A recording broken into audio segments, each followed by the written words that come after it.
Welcome to our next podcast episode. And this time I've got this very, very special guest, Marta Bagan.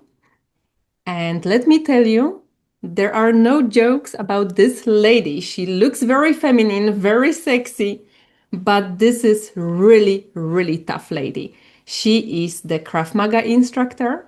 She is the Wim Hof method mentor. And she's basically beautiful mentor for women, which is very aware on how to embody yourself, but also be feminine, driven, create business, and the reality around you. And Marta, she came into my life. I am almost embarrassed to say this, but she didn't even remember that I pushed her on stage during the You will never forgive me, are you? I need to make this public. It's so painful. Once we were, I think it was in Germany, where I met her. We were having, I cannot say too much to not ruin this event for other people, but I basically have pushed her on the stage and she didn't remember me. Months later, we met online by some event. We followed some coaching by Rob and Aaron, right? And I did reach out to Marta and I said, "Hey, do you remember me? Are you Marta from the Train the Trainer?" And she said, "Yes, I was in Germany." And she didn't say, "Hey, Beata, thank you once more for pushing me on the stage." No. But we've got really close, and you came to me for the retreat as well, where we did learn that we are having so much in common, and we became good friends, business partners, and the explorers of this reality together. So, this is my pleasure to um, make this beautiful podcast about you because there is so much richness in you as a person, as a woman, as a soul. And this is so exciting to be able to introduce you, my dear friend, my dear colleague, into the audience. So please, Marta, tell me, how are you feeling today about the fact that we are going to talk about you? Wow. Well, welcome everyone. Welcome, Bata. Thank you very much for such a great introduction. And if you have seen the previous episode with Beata, that's her jokes that she makes. um, how I'm feeling today about this. I have to say that I'm a little bit nervous. Yeah, talking about myself is not something that comes easy to me. So, yes. And I'm happy that, this is actually my first interview. I'm for the first time being interviewed by someone. And I'm happy that this is you. Thank you. Thank you. And it's so good to have this interview because there are so many qualities behind you. And we are having together this beautiful Inner Architecture Academy. And this is so good for other women to see who is behind the scenes. And especially right now, where the world is full reloaded of beautiful women who are faking to be somebody else because they do not feel that they are good enough. And I am really thrilled to talk about you because you've got such a rich life. And I know this for sure. A lot of women will resonate with a lot of things you are sharing with. So I please don't be humble. Just spit out everything you want to say because I know you, I know your stories, but people don't know you and do not deprive them of the privilege to be able to know you because there is so much. So I want to encourage you, please share. You are such an inspiring person. And the woman I see right now is standing on very strong structure which is gigantic underneath. You came from really far, and I honor all your strength, which is you haven't read this in a books. This is something you have lived through, still revisiting some things, and yet you are standing here with so much brightness, calmness, and people love you because I do get this feedback from women I know and has joined my webinars and you were joining them. They are really liking your energy of steadiness, of being grounded. But can you please take us back to maybe your upbringing and childhood? Did you receive this steadiness, this structure from the environment you grew up with in? Wow. Maybe I just let you talk about me because I actually like to listen to that. It sounds much better than, than I say about myself. But not to be humble, this is all true what you said. And no, my upbringing didn't teach me that. Didn't give me this steadiness. Quite the opposite. Well, I was born in 1980s. I know I don't look. Thank you. Yeah, I was born in 1980s in Poland in a small village. And it was a tough environment. Yeah, it was Poland still under communism, so the situation wasn't that great. Like many families in Poland, there was a lot of alcohol. There was no space to grow. It was a small village, so there was no things like martial schools, no music schools, nothing. Maybe that's better for Um, them that I I spent my childhood basically running in the forest, which I am super like now I am super grateful for yeah. because I did have this beautiful childhood without, computers. Like I didn't have internet at home. We do they do have now, but like I didn't have internet at home. I didn't have a mobile phone until I was 18, until I was working and I was able to buy it for myself. So Which is great, it was a right? beautiful childhood, like always outside playing with friends. But yeah, but there was no space for growth.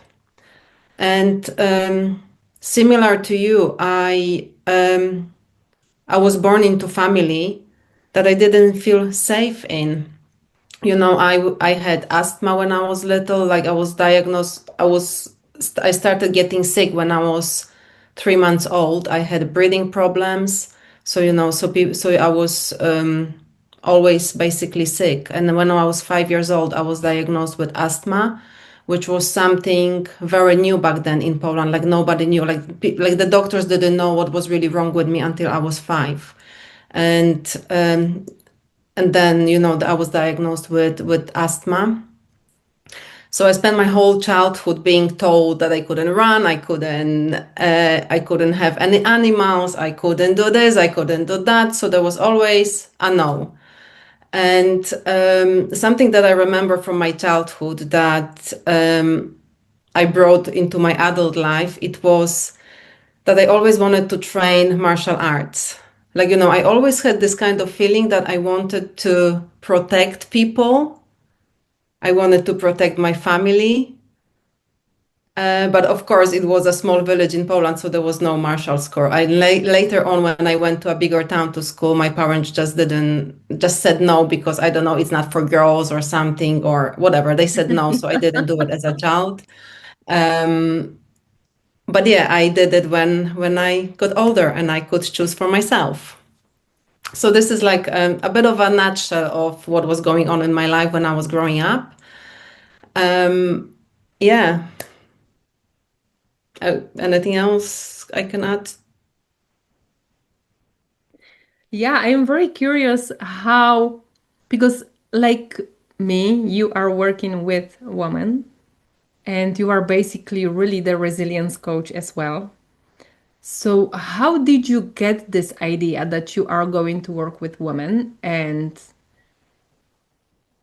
the way on how you want to do it? Because Was your relationship with your mom great and you've got all the support Oh, you are giving the woman right now, this resilience? Is this something that you receive it or you are sharing it right now because you lack it? well, the relationship with my mom, I I can't really say much because I still don't remember much from my childhood. I remember things, I'm starting to remember more. But I think my kind of like brain, I believe like, things are coming up as we go, when we are ready to receive it, it will come up. So I always remember that I always wanted to please my mom, like please my family, I always wanted to, yeah, to be seen, I think. Like maybe I wasn't seen for who I am by my parents, by my family. I always felt like I didn't fit into that environment. I wanted to escape from it. So as soon as I was a teenager, I couldn't wait to finish high school and escape that environment. Um, what brought me to, and that's kind of like step by step, things brought me to where I am now.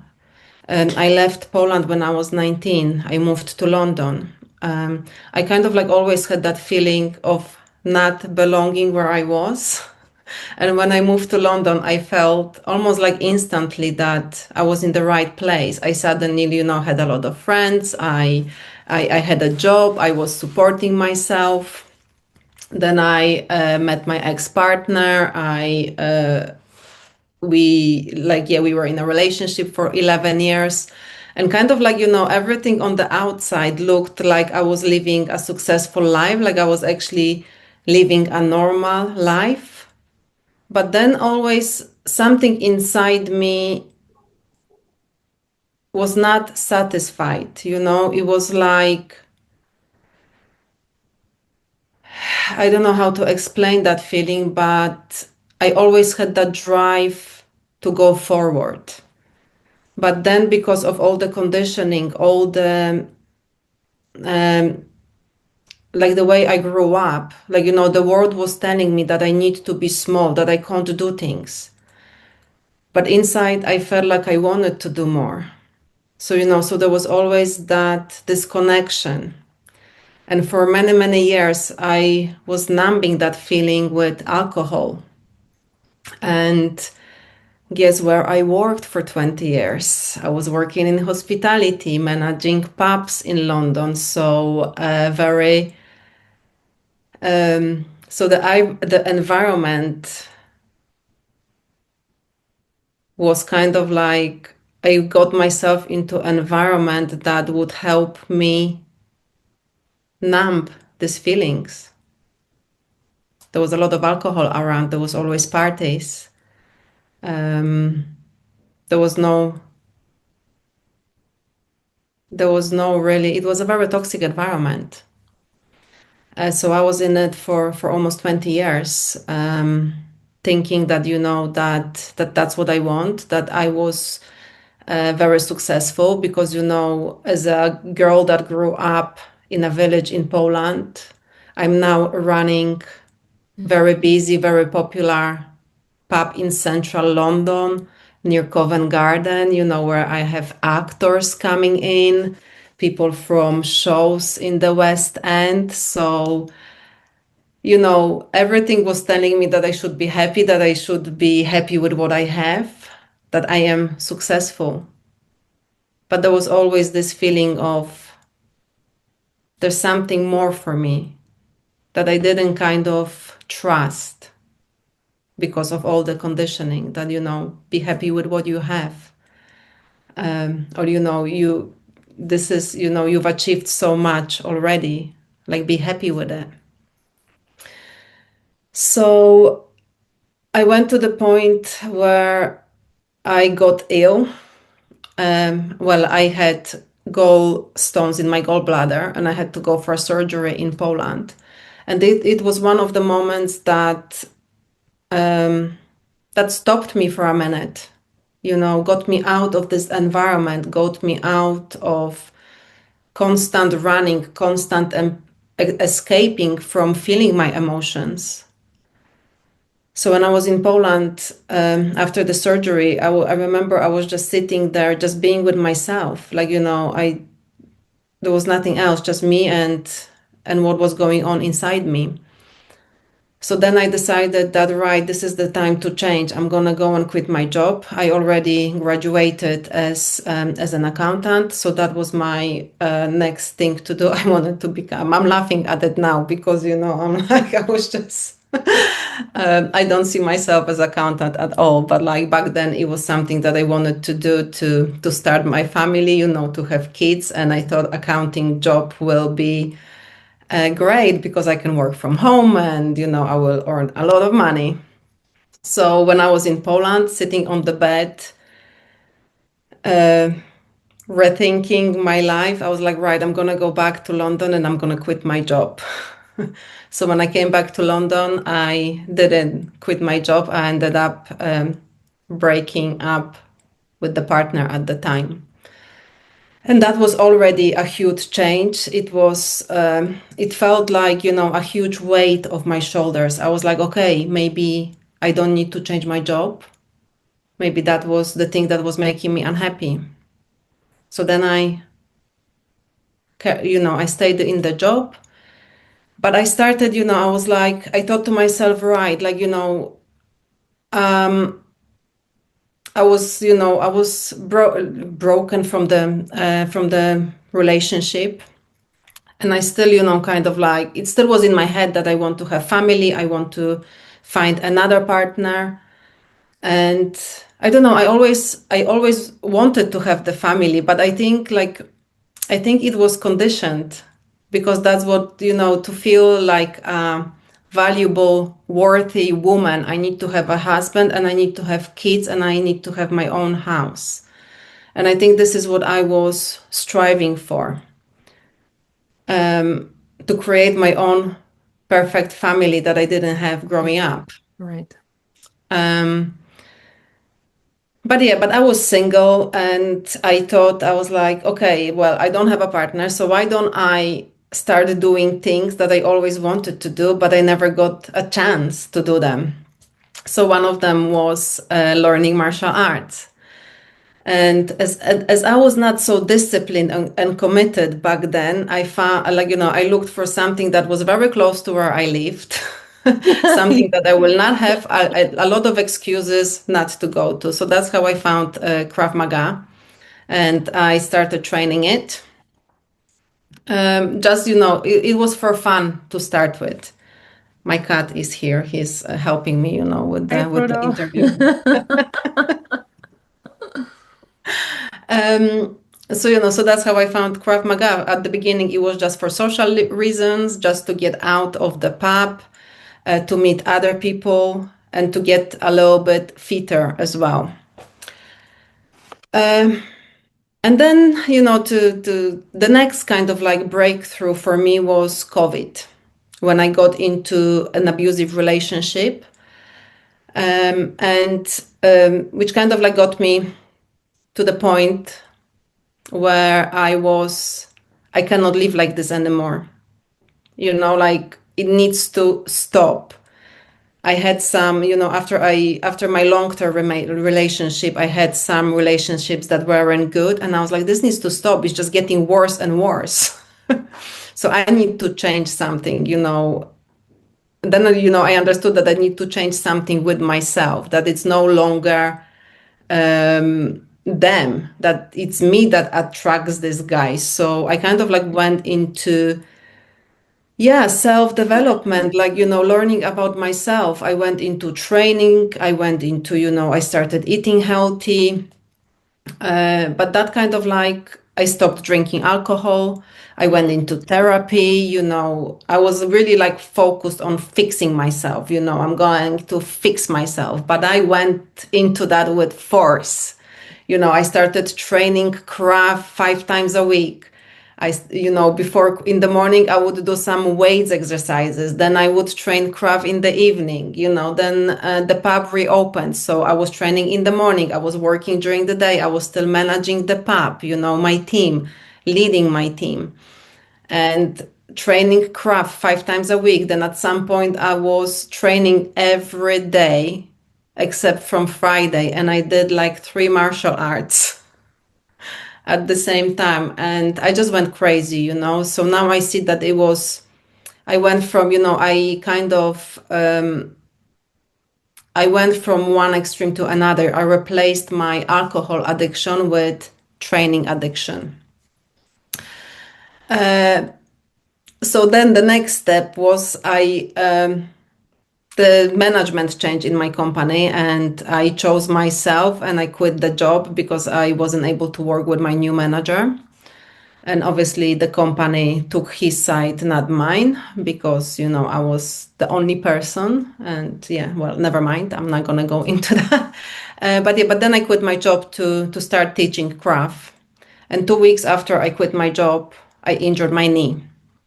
So I couldn't teach, I couldn't train. I was like, what the hell am I going to do? But I already was signed up on all the courses that I did in the last 18 months. So I just focused on that. Like I kept doing that. I kept attending the courses, one on which we met. And I experienced my spiritual awakening, which was very profound and very hard. And I thought I was going crazy. So, yeah. So, and it's been a journey, like, the last 18 months. I quit my job in 2024. And since then, actually, my life has changed. What I thought was me was not me. Similar to you, I had to let go of a lot of identities that I took on.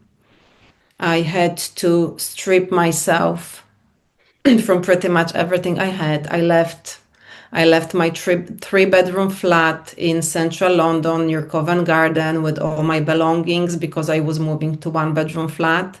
So I took a bed and a desk with me and a wardrobe. I got rid of 90% of my belongings. Then I stayed in London because I was training in this school of Krav Maga and I wanted to stay with them. But then when I couldn't trade, I thought like nothing is really holding me here anymore. Why am I staying in London when for the last 10 years I wanted to move out? So I started, like following the kind of like breadcrumbs, So I moved to Melksham first, and then I moved here, and I lost the plot right now. So ask me another question. No, the question was, how come you are working with women now? But I can see, it's so amazing. While you were telling the story, I could see the patterns, like the multidimensionality, the choices, the patterns, even from the asthma. And I don't know, I am willing to share this with you maybe in private because I have seen a lot of insights. But one thing that hits me is how your higher self loves you dearly. Because every time, you are so spiritual aware, so open, and you can feel so much.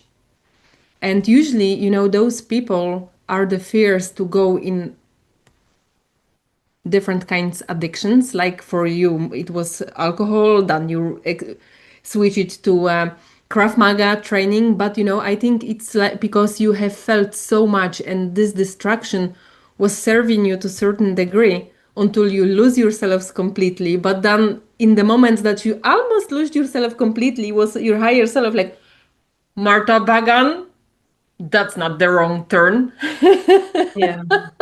And So it was hard because I think I was very sensitive. Yeah, as you said, I was very sensitive as a kid, and I probably could see more than others. But growing up in the system,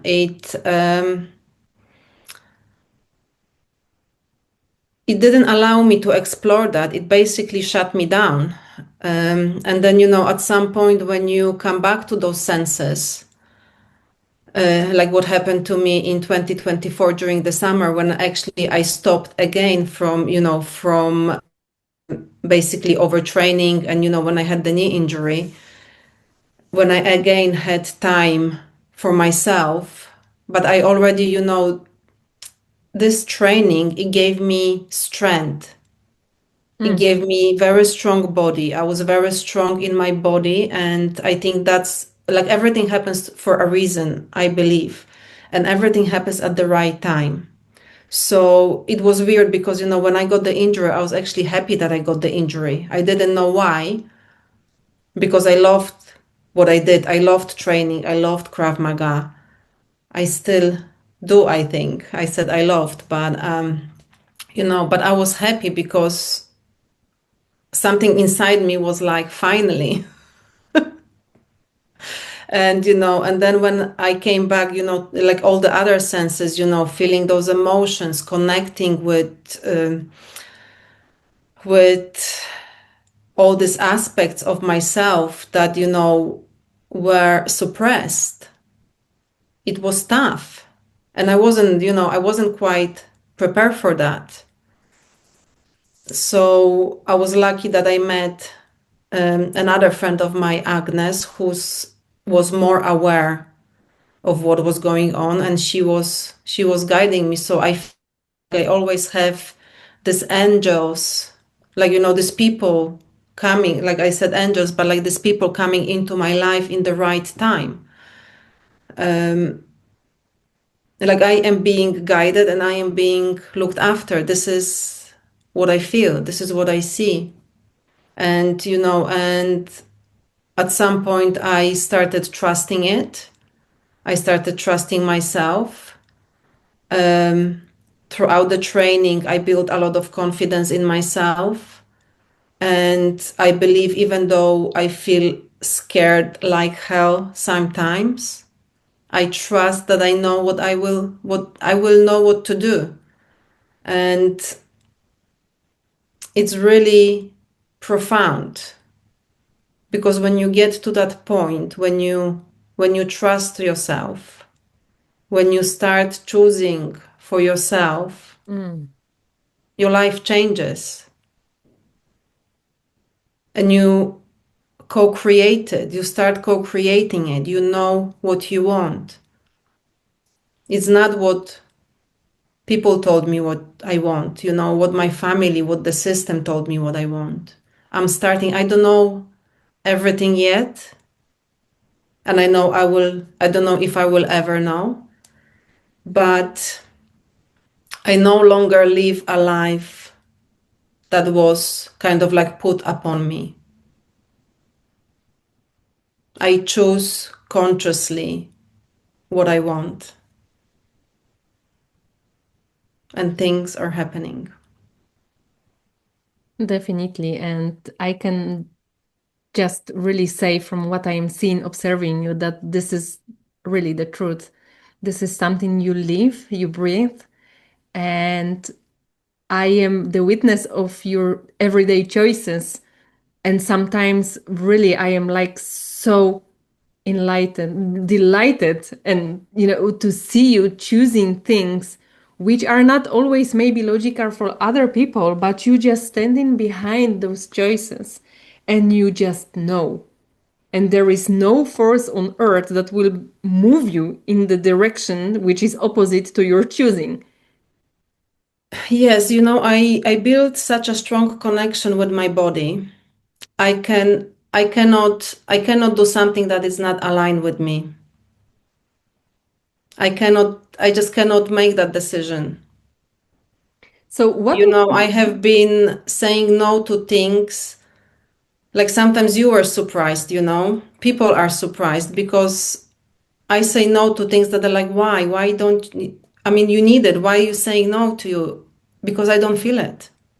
Yeah. Because I don't feel this is the right thing for me to do. And I cannot, at this point, the knowing is so strong Hmm. that I just cannot ignore it. I can see, if I meet someone after like one day, I know that I'm not gonna carry on with that person. My body tells me. I'm And laughing if I, because I know a few examples of this, but yeah, exactly, yeah, but this is wonderful. But how would you, if you will be having me as a client and I am being in a very stupid relationship with a narcissistic guy, and I am really lying to myself that I love this guy, I love my job, I love everything I have and I do, but I am so drained, and there is this big opportunity, but my husband is not agreeing me to move into, I don't know, Seattle and take this job, but I secretly so dreaming and I am drinking because I cannot have it, and somehow I feel I'm not happy, but I'm lying so much to myself and to everyone that nobody is seeing this situation. My parents adore my partner, but yet I am still feeling so drained, and I am coming to you and saying, okay, please, can you give me some piece of advice? well, I can't advise anyone because you know for yourself. So, so it's not a one advice solution. It's a process. And the person that is in that situation, they need to see it for themselves, because otherwise there's no there's no force. If you don't see it by yourself, nobody else will tell you. So what will be the beginning of it? Like choosing my to love myself more than my partner, or stepping out of this victimhood relationship with myself, or what? Well, it really depends of the situation of the person. That would have to, I would need to connect with that person. I can only talk from my own experience. When I was in an abusive relationship, I did see the red flags. I did see everything, but something made me stay with the guy. It's like an addiction, this roller coaster of emotions. This is another addiction. We get addicted to the high and to the low. Mm, um, because this is how the world is created now as well. It's all these, the dopamine rushes that we get from everywhere. We yeah, basically are right. addicted to it. We cannot sit in stillness. So the way I would start working with that person, I would encourage them, invite them to spend more time with themselves, to Mm, start making decisions based on what they want, of that person wants, slowly. yeah. A lot of women in those situations, a lot of actually women that I see and I work with, they don't have time for themselves. They don't pay any attention to themselves. They are first mothers, there are wives, mothers, wives, work, and that person as a person is somewhere behind. I need to do this first before be attend myself. Mm, So how I work with women, I encourage them to spend 2 minutes. 2 minutes with yourself, connect with your body, close your eyes, just 2 minutes a day. Start with that. And slowly things will come. yeah. Because every time you choose yourself, it's getting stronger. Yes, and the body doesn't lie. So, Yeah, it doesn't. And every time I even have like goosebumps now, because small decisions. I'm gonna start the day with attending myself first. When I open my eyes, simple things, it's not a rocket science. You don't need to read 1,000 books. yeah. You don't need a degree for that. It's those simple things. Waking up in the morning and checking with yourself first. And what I will hear, I don't have time because I need to rush to work. I have kids to attend. Or You don't even have you don't worse, have this is the you greatest distraction, right? as well. But like if you don't have 2 minutes for yourself a day, Yeah. then I don't know if I can help you. No. No, no, no, no, no. That's true. That's true. And that's definitely not And our that's, kind of that's people. a, If you don't yeah, love yourself, don't come to us to love you. I went from extreme to extreme. Now I'm more balanced. I still, I'm still, it's a work in progress. I Always. still sometimes, say yes because, it's a habit. It takes a long time to get rid of the habit. It's a long time. It's a process to basically Mhm. reprogram your brain Mm. to build that connection with your body when you actually start trusting the signals the body is giving you. Yeah, definitely. And it takes time to slow down. Like for me, working, I was working in a high performing environment, like high speed, intense. It Yeah. was it was a busy pub in central London. It was pressure, pressure, pressure. Then parties, parties, parties. I never slowed down. So for me, it was really hard Mm. to to slow down and be with myself. Not having now I live, I came from a central London which is really, really busy to a quiet village in Cotswold. I live on a farm, but it was a process as well. I think if I moved here straight from London, I would just run because I wouldn't be able to cope with this quietness, with this, With your own yeah, thoughts, with, you know. huh? Yeah, exactly, and also it's a process to get used to feeling all the feelings. Yeah, and sometimes I'm laughing so much because people are, oh, the question which always return was like, how do I get myself? I don't know how I can meditate. I tried, but I cannot keep quiet. And people have got this idea that if you just attempt to go to meditation, you are able to sit and enjoy the quietness. But for most of us, this is like being confronted by your own shit running in your head. It's like, and then they were so surprised, like, just go and listen to this monkey mind which is running. Because if you get to know yourself, you can process this, you can make some give direction, order this, like making places. And people were so surprised, they expecting to go and sit and be able to be quiet, but that's not the reality. We not even knowing what is running in our head.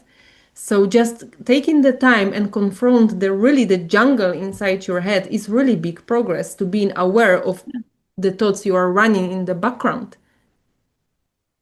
right? Yeah, exactly. Like, like my great mentor, Blair Singer, says he's written a book about little voices, is the voices in your head. Yeah. And if you now asking which voices, that's the voices. Yeah. So, Marta, I have two last questions for you. And the first one is, imagine that you are sitting in your room and it's pretty quiet, and the door is being opened and your inner child is coming in. And she look at you, you are sitting on this chair being busy maybe behind the desk. She's really seeing you there, observing you. And what will be her message to you? What is she seeing by standing there looking at you as this adult woman being busy? What will be her message, her idea about you? What is she seeing in you? Slow down even more. What will be she saying more? And really feel into her. It's like, she knows all your I feel like, secrets. I'm having a session with you, not an interview. But yeah, let's go there. The little girl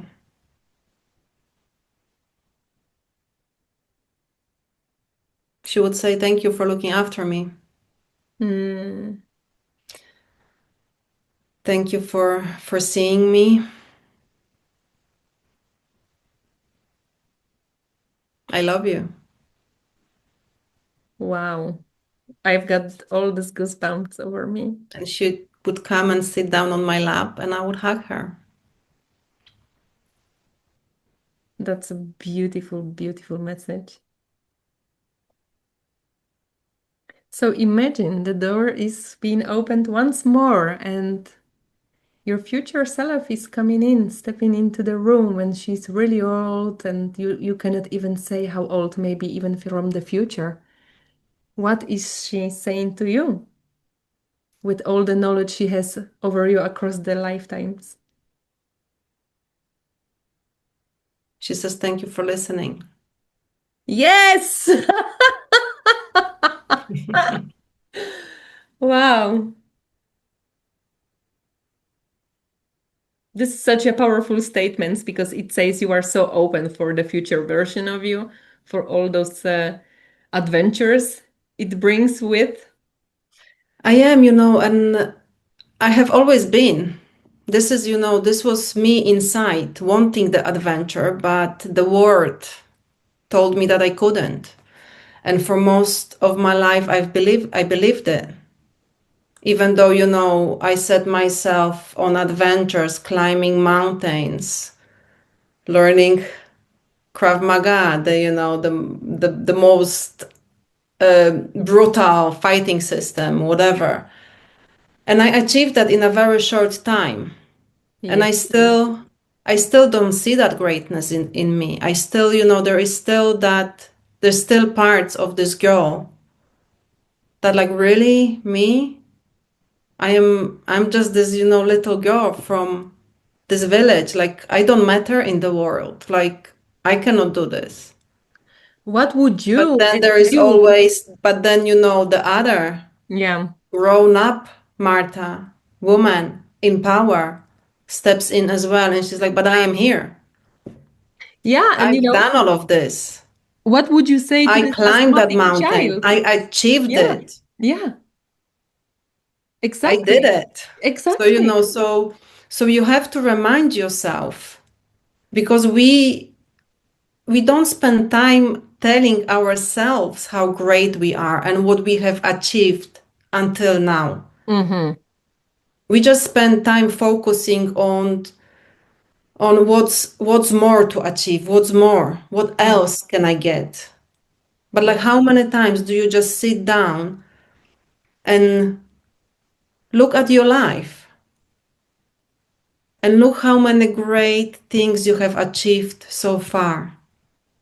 Where have you come from? Where you come from? Now, I am proud of myself. I am this girl born in Poland who's became this woman who is now ready to do whatever she needs to do, To share her greatness. to share the greatness, to share the wisdom that I Yeah. have. And as you said, yourself, that it's not only wisdom from books. Mm-hmm. It's lived experience. And I think that's what matters because, even like when I came to you, I didn't check your certificates. I just knew. I could feel it. And I don't care if you have, That's because I do not PhD. have any. I saw it. I saw it on your wall. Maybe you just printed it. I printed some. I printed some for this Nowadays. interview.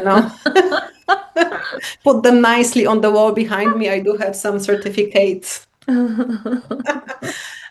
But you know what I mean? Like, once you start trusting your body, it's not about degree, it's about the person. Yep. It's about, I could feel from you that you have what I needed that time. And and I went for it because I felt it. And that's how I go. I've done the courses. I invested in myself a lot in the last 18 months because that's how much belief that this is what I'm here to do. This is what I'm here. I'm here to share my knowledge with women to help you build this confidence and trust in yourself so you can live the life that is truly yours, not the life that has been, that you have been conditioned to live. Yeah. Oh, that's powerful. Because where does the unhappiness come from? We are pretending to be somebody else. We are conditioned to be somebody else. Especially, well, us women, because Yes. generations, like we are something, I told you that was really, it really hit me that, I am the first woman in my lineage that is actually coming out and started her business. And I don't have an example in my family. I am leading the way for my next generations. And it gives me good goosebumps, and it makes me feel like, yeah, wow, go for it, do it. And you are definitely doing it. So maybe it's nice to say that this is our baby, the Inner Architecture Academy, Yeah, which we have built and we are building it. It's just the beginning of it. But this is the very foundation of it, to live the life from your inner structure, your inner blueprint, which is divine. You put yourself here on earth as something greater, soul, you name it, and you have your purpose and you have your qualities. Why not explore them and create this life according to your own greatness, which is the very greatest contribution for all of us if you just become your authentic self, because there is no competition in your yeah, uniqueness. There is no competition in sharing the qualities and exchanging the vastness with which you come here to the earth. So I want to invite everyone to have a look on our work, because we have put this beautiful Inner Architecture Academy with this very purpose of connection with the leaders, new earth leaders, the women who are willing to stand in their greatness, in their beauty, in their strength, in their softness, and build soft this and world strong. soft and strong. Yeah. Yeah, So I am so happy to have found you, Marta, in this lifetime. I believe I know you from many others, and you are such a beautiful gift for this world with all your beautiful stories, craziness, strength, everything you are carry. And thank you that you are my friend, that you are my partner in crime. I couldn't yeah. have wished better one. So I am so thankful for you. And I am so happy to have you around as a friend, as colleague, as soul who really belongs to my tribe. Thank you for that, Marta. Thank you for your words, for sharings, and everything you are carrying with you, your energy, your time. Thank you. Thank you. Well, thank you as well, and thank you for thank you for seeing me and for pushing me on that stage. Well, actually, I was going to do it myself, but like you were like, yeah. Um, what I want to say, it's like we want, as you like, just quickly, like, the business, I had different idea about the business before I started the business. This isn't even like, it's hard for me to even call it a business, because this is more like a purpose.